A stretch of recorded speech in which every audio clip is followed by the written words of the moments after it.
Thank you, Roberta. And I want to say a very special thanks to the leaders and members of the Christian Coalition for coming here to Washington to be a part of this important conversation on energy.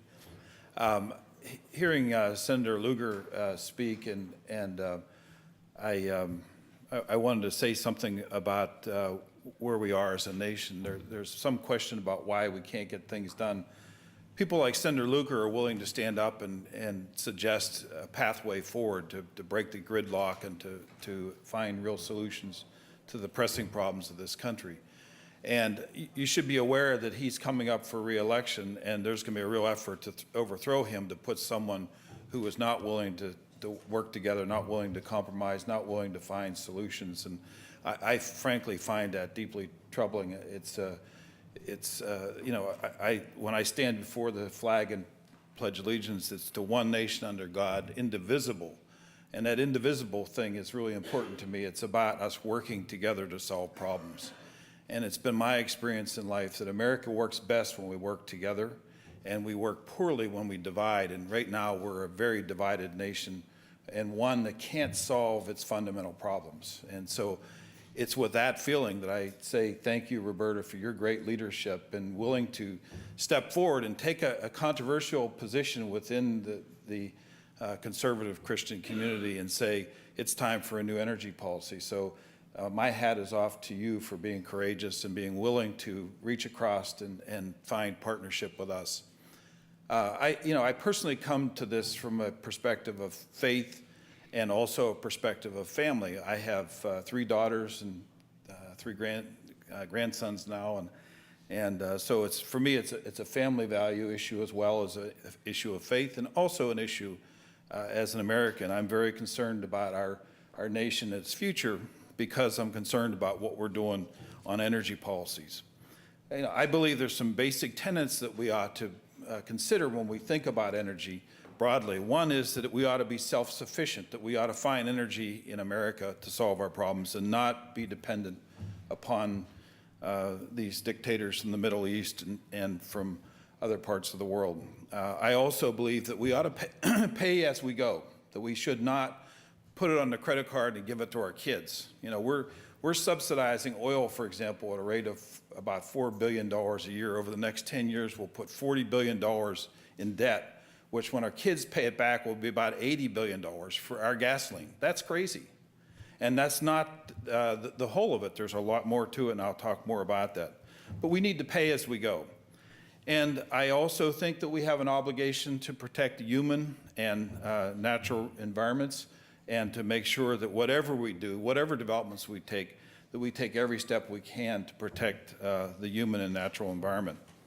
And then finally, whatever we do, we ought to be strengthening the economy of this nation. We ought to be building an economy that actually creates jobs, creates opportunities for the next generation.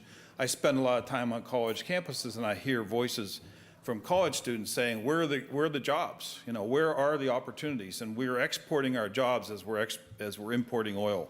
So as we send money over to the Middle East to buy oil, we're basically losing the job opportunities. I'd like to go through very quickly a list of energy sources that we use in this country, I think, to put it into a better frame.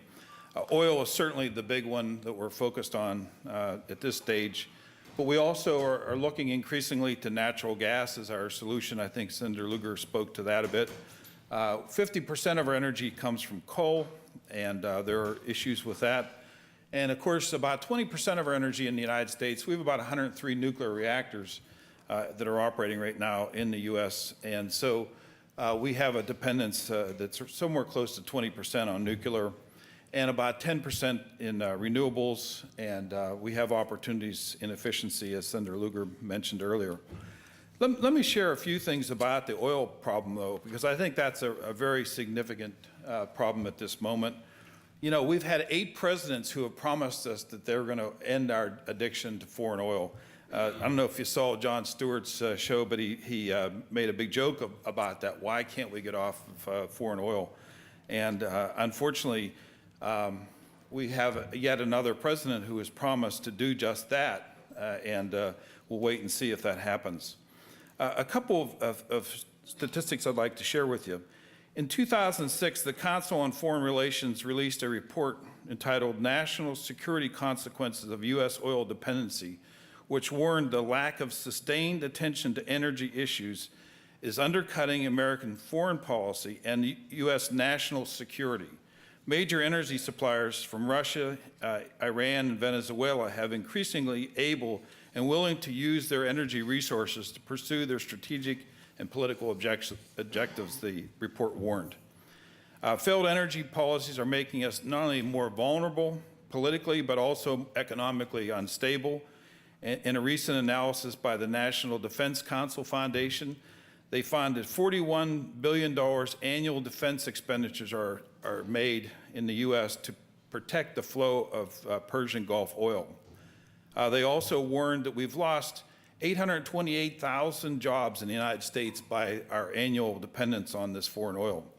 We also have annual losses of $159 billion to the country's gross national product as a result of this oil addiction, an annual loss of $13.4 billion in federal and state revenues, total economic penalties amounting to $297 billion annually. I would also point out that we've sent about nearly $5 trillion to the Middle East as part of our trade imbalance, and certainly that money does not come back easily. So there's no doubt in my mind that we need to move in a new direction. And I want to say that I'm sure that we're going to see some additional oil drilling in the Gulf. I spent 30 days in the Gulf last summer during the oil spill, so I have a pretty good appreciation of what's happening there.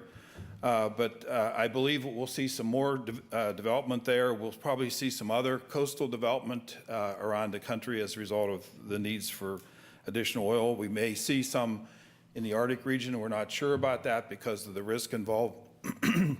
But I want to say this, and I think it's worth repeating. Despite the claims that there's enough oil in this country to solve our oil problems, that's simply not true. There's not enough oil. We're actually in a declining situation. Some of the oil that's being claimed is actually in rocks. It's oil shale, and in order to get that oil out, it has about the BTU value of a potato by weight. So it's a very low BTU rock material, and in order to extract it, it's very, very costly. We're seeing a development of the tar sands in Canada. There's a pipeline being proposed, for example, to bring tar sands from Canada to the U.S. The interesting thing is that this pipeline that's to be built and proposed to be built is pending, a permit is pending before the State Department under NAFTA. But if that pipeline is built, there's actually a big new refinery being built in Texas owned by the Saudis. So it's actually going to deliver oil to the Saudi refinery in Texas that's under construction right now. So we're not really breaking our connection to these foreign countries who have enormous wealth because of the way these things are being played out. The other problem with that oil is that it has about 3 times the amount of carbon in it as standard gasoline. So for every gallon of gasoline that we burn, we're adding that additional carbon to the planet. So it's a very dirty fuel, and one that's going to be hard for us to find a solution in terms of our climate threats. We also have natural gas. I live in Pennsylvania, so I know the Marcellus Shale issue pretty well. In 2005, Congress passed a law basically exempting all regulations on Marcellus Shale. So it's basically dependent on the states to regulate these drilling projects. And so the states are, in my mind, not doing a very good job. Pennsylvania is particularly in a problem situation because they're allowing a lot of things to happen there that other states may not. But we have this huge reserve of natural gas. If we were to fully deploy that gas, we could cut our carbon emissions probably by 30%. But the way it's being done, they're fracking these systems, bringing the water up, poorly treating the water. It actually has, some of these deposits have high radioactive material in them. There's a lot of radioactivity in the material itself. And so that has to be carefully handled. Unfortunately, it's not. But we have the potential of developing some gas, and I don't want to throw cold water on that, but I just want you to know that the way it's being developed right now is very controversial because they're not doing the right thing. And because the federal government is not oversighting that development, it makes it all the worse.